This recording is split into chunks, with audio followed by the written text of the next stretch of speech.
SCP-4703. Perfectly legal. Special Containment Procedures. Due to SCP-4703's status as a perfectly legal establishment, any direct attempts to shut it down or otherwise prevent members of the public from patronizing the business are considered unlawful. Instead, a Foundation-run grocery store has been established adjacent to SCP-4703 to draw away potential customers. Advertising campaigns showcasing the Foundation's superior products and offers are to be sustained in perpetuity. Description: SCP-4703 is an independently owned supermarket in Midland, Texas, operating under the name, "Yeah, we're totally going to sell you this." It has maintained steady patronage and a legal right to operate, despite its engagement in deadly and unethical business practices, which are perfectly legal. Thank you very much. SCP-4703 is distinct from anomalies which directly affect subjects at a baseline metric, or cognito-hazardous level, and instead affects underlying bureaucratic systems and semiotic constructs independently from personal cognition. See Addendum 4703-01.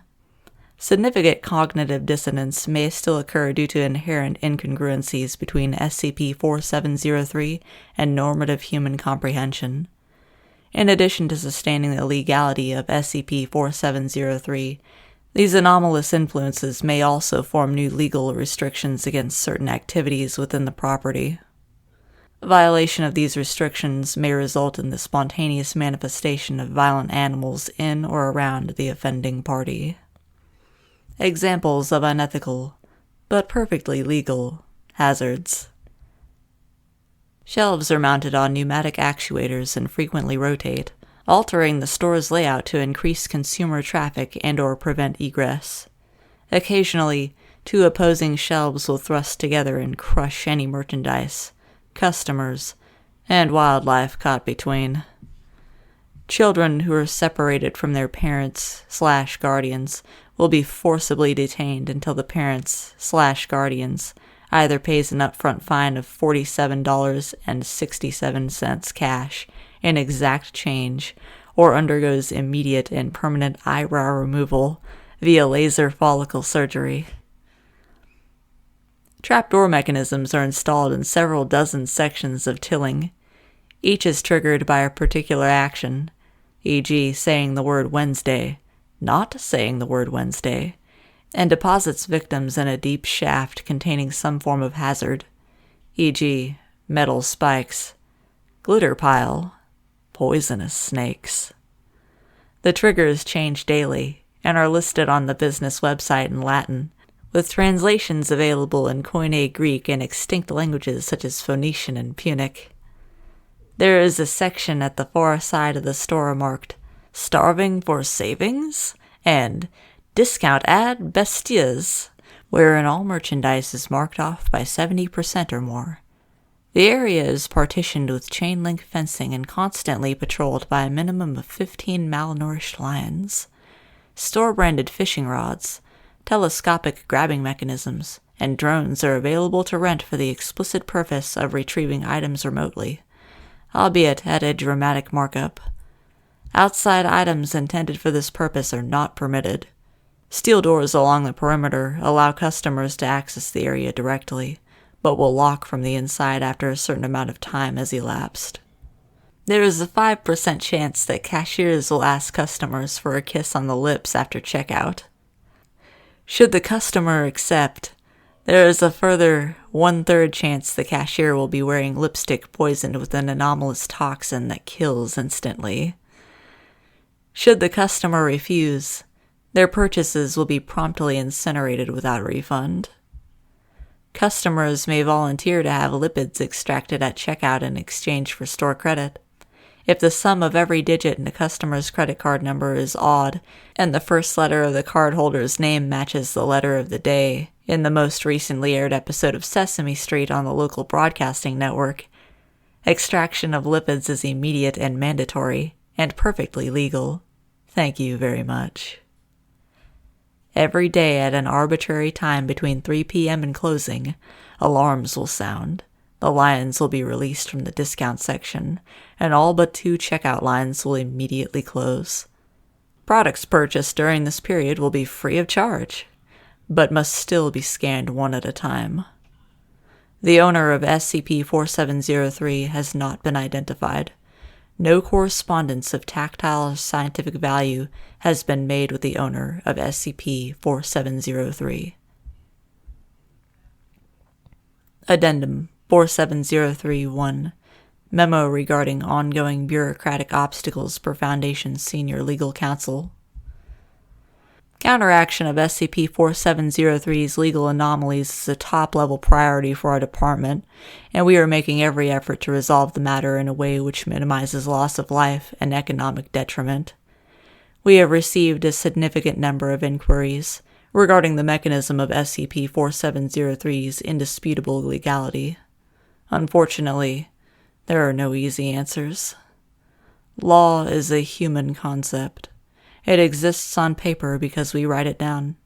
It exists in practice because we enforce it. Generally, we interpret and exercise the law through the scrutiny of semantics, intent, and precedent. Yet bureaucratic hazards such as SCP-4703 are not necessarily predicated on such things. In fact, the law as most know it has very little to do with the matter. While it's not a perfect comparison, one could say that baseline law is to anomalous law as arithmetic is to algebra. Both are recognized as mathematics, but the latter is more abstract. Imagine that Timmy and Sally each have 2 apples. If Timmy gives Sally his apples, then Sally should end up with 4. But she doesn't. She has 10. How can this be? Sally recounts the apples and reenacts the scenario over and over, but there is no mistake. 2 and 2 make 10. It is an incontrovertible fact. You see, even if anomalies are irrational, they are factual, and it is essential that one accept this if they wish to develop a countervailing methodology. Once Sally accepts that her 4 apples have become 10, she reevaluates her radix and decides to recount the apples in base 4. Suddenly, the 10 apples are 10 apples. 10 is 4 in base 4, which is the appropriate number of apples. Eureka! Sally collects another 4 apples, bringing the total to 20, which is 20, which is 8, which confirms that her new paradigm aligns with the abnormality. Form follows function according to the function of the form, and at last, everything makes sense. Except none of it does, really. A well-behaved reality oughtn't conflate the concrete with the abstract. If you initially perceived a countable sum of 10 apples in base 10, then the equivalent number of apples in base 4 should be 22, since it stands to reason that changing your subjective view of an outcome oughtn't alter the physical materials in the equation. However, we live in a very naughty reality, which may, on a whim, allow a young girl to wield apples unbeholden to thermodynamics. This explanation is inadequate, of course, but hopefully it goes a small way toward helping you understand why the legal department is currently occupied with the comprehensive redrafting of Texas corporate law in a quaternary semi-logical system. This in itself would be an exceptional feat, even for the most skilled of the bureaucromancers, and it is further compounded by the necessary incorporations of contingency clauses against the self-aware fact patterns that keep legitimizing rabid lions into existence inside my goddamn bathroom. We are grateful to you, our valued colleagues, for your patience and cooperation as we work together toward a solution.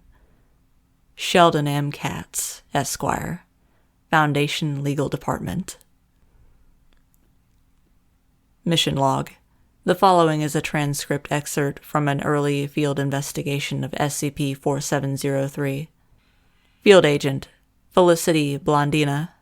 Code name Karen of Justice. Subject Daniel Paulson, SCP-4703 employee. Forward. Agent Blondina entered SCP-473 under the pretense of being a dissatisfied customer. Begin log. Blondina. I cannot believe this. It's a crime. You're scamming innocent people. I'm a mother. I'm here for my kids. What do you want me to tell my kids? Paulson. Ma'am, I'm sorry about your kids, but that's just how the offer works. It's perfectly legal. Blondina.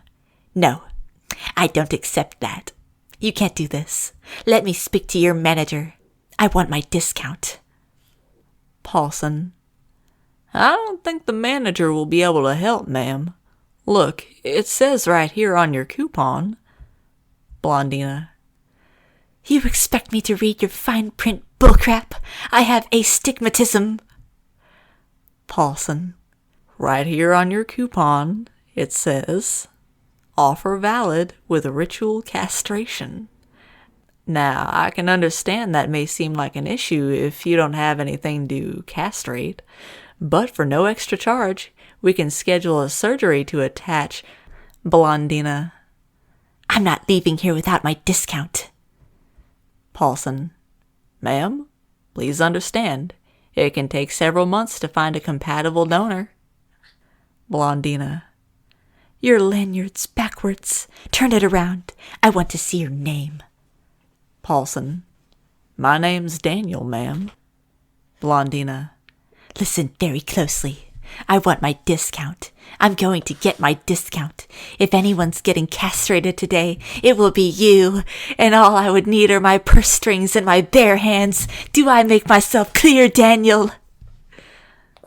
Paulson. Now, hang on, ma'am.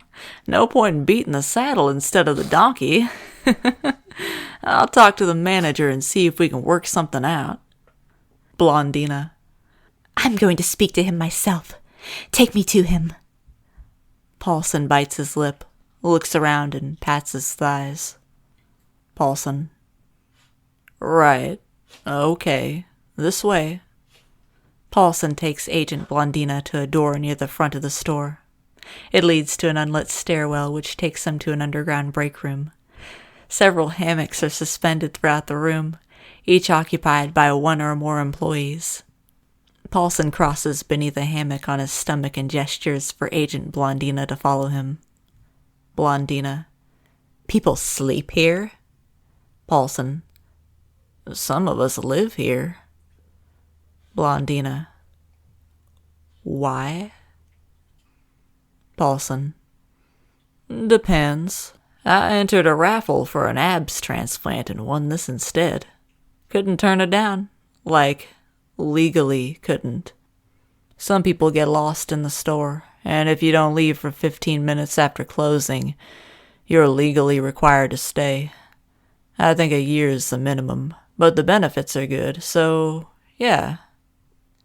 At the other end of the room, Paulson leads Agent Blondina to a dim hall. They pass 12 unmarked doors before reaching the end. Paulson. He's in here, ma'am. Paulson opens the door at the end of the hall. The room inside resembles a storage unit with metal shelves along the walls. Several large boxes block the far end of the space. Blondina. Your manager's office is a supply closet? Paulson. Basically. Paulson activates a pull-string light and moves several boxes to reveal an executive office chair in the back of the room. It is turned to face the wall. Paulson. I really don't think you want to do this. Blondina. What I want is my discount. Paulson sighs and draws the chair away from the wall. A nude male corpse, presumably mummified, sits in the seat.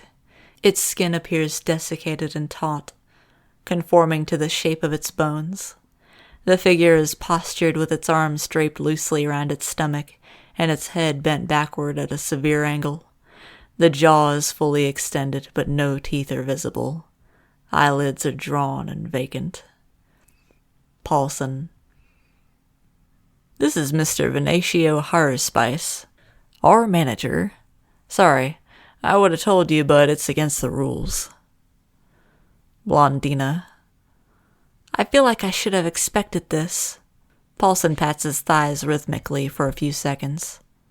Paulson, you can still, make your complaint, and you can pass it on to the owner. I'm not sure how, but you can pass it on, and they'll fax us a response. Blondina, he can hear us? Paulson, maybe. He also might be like a telephone, kinda. I'm not sure. I really don't know. It's very... I'm really sorry for the inconvenience. You see, the faxes that the owner sends, they hide them in cereal boxes, so it may take a while to find them, but cereal's all we eat around here, because we get a lot of faxes that are really important, so it hopefully won't take too long. And please, rest assured, we're trying... Blondina, David. Paulson, me?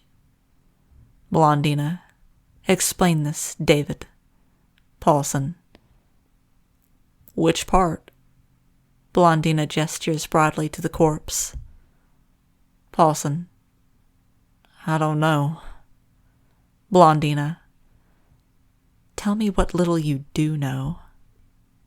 Paulson, I know that he's legally our manager. I know that he's, well, what he is.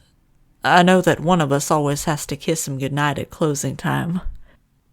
I know that if we tell him something, the owner knows, but the owner seems to know everything that happens here anyway, so I can't be certain that's related. What else? I know that he's empty. Or hollow, actually. Hollow's probably the better word.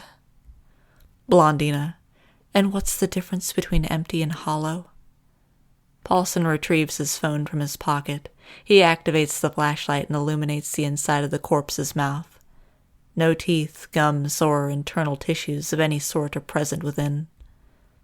Paulson, see? Just skin. Paulson moves the flashlight behind the corpse's neck, creating an interior glow at the back of the throat. Blondina, that's certainly hollow. But how is it not empty? Paulson, put your ear up to his mouth. Blondina, what? Paulson, go on. Blondina, I'm not doing that, David. Paulson, oh, well, it's like a seashell, except you don't hear the ocean. There's a noise. I can't quite tell what it is, though. It's distant, real far away. Sounds a lot like a voice, but not like speech. Can't even tell if it's human or animal. Roaring, maybe? Agent Blondina removes the microphone, hidden in her blouse, and uses the cord to lower it to the corpse's mouth. Speech and noise outside the corpse are muffled. Paulson, what is that? Are you... Inaudible. The faint sound of an emergency siren begins to play. Paulson, oh, shit. Oh, fuck. It's the lions. Run. Blondina, upstairs, but... Inaudible. When we're down here? Paulson rushes out of the room without responding. Agent Blondina retrieves the microphone and follows after him. Loud, blunt noises are heard behind the hallway doors as she leaves. End log. Afterward, Agent Blondina exited SCP-4703 with minimal injury. Legality was restructured shortly thereafter to prevent further access to SCP-4703's employee areas by non-employees. An audio analysis of the recording inside Mr. Harspice's corpse revealed noises which fit Paulson's description. The examiner also noted that the sounds are indistinguishable from human laughter when the recording is played with a 75% increase in speed, which is perfectly legal. Thank you very much. The triggers change daily and are listed on the business website in Latin, with translations available in Koine Greek and extinct languages such as... Oh, this isn't fair.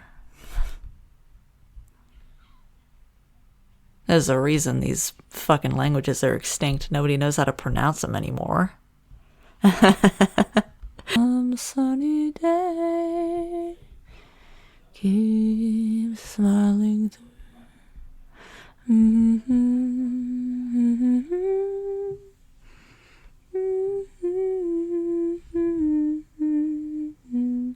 Far away.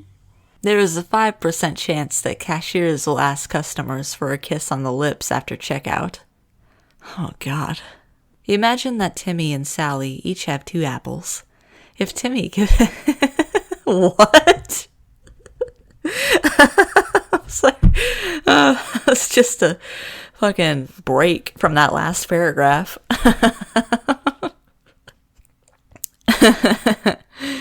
Alright, Timmy. Okay.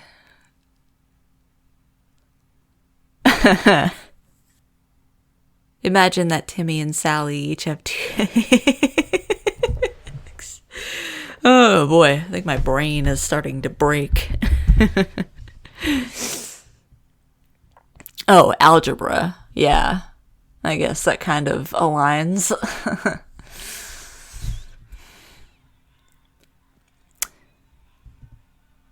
Maybe they'll have the apples at the store. At a discount.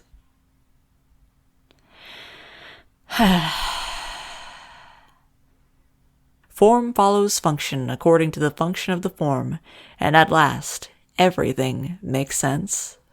Absolutely nothing makes sense in this. What the fuck is going on? Okay, we'll go with that. I am too sober for this.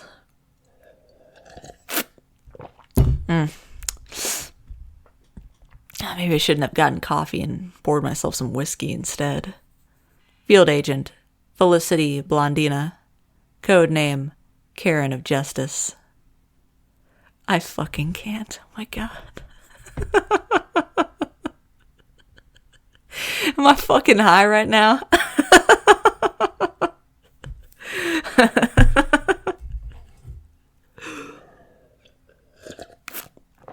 Oh, if I still smoked, I'd think I'd have a spliff before I fucking turned the mic on.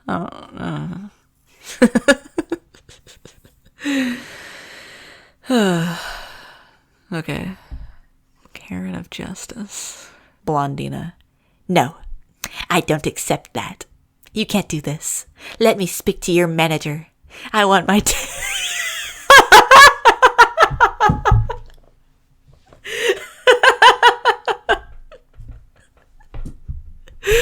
Oh.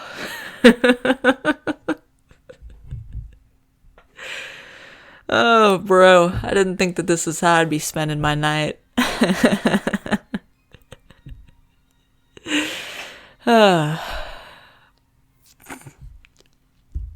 I went into this totally blind. Whew. Now, I can understand that may seem like an issue if you don't have anything to castrate, but for no extra charge, we can schedule a surgery to attach... Oh boy, that sounds like heaven to me. Sign me up, alright? Okay.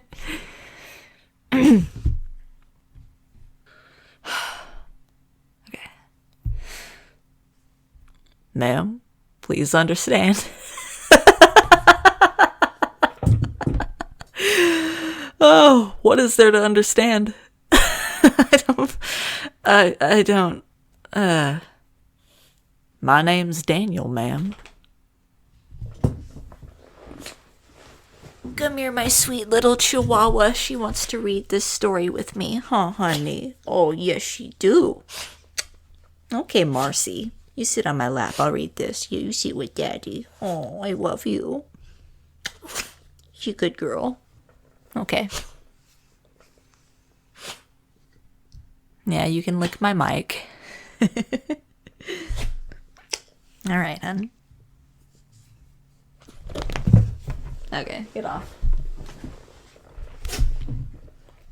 Several hammocks are suspended throughout the room, each occupied by one or more employees. Shit. They got a break room like that? Man, I need to find this place. Couldn't turn it down. Like, legally couldn't. They made an offer he couldn't refuse. A nude male corpse, presumably mummified, sits in the seat. Its skin appears deceased. Desicate? What?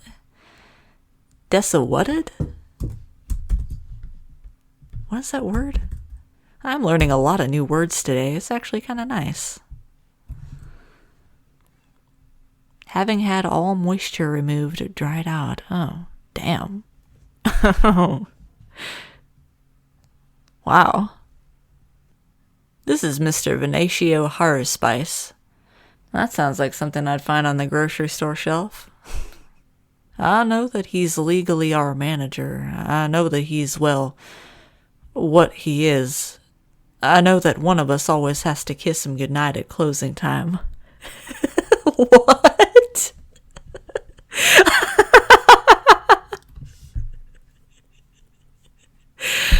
Oh my god, I need to find more stories like this. This is gold.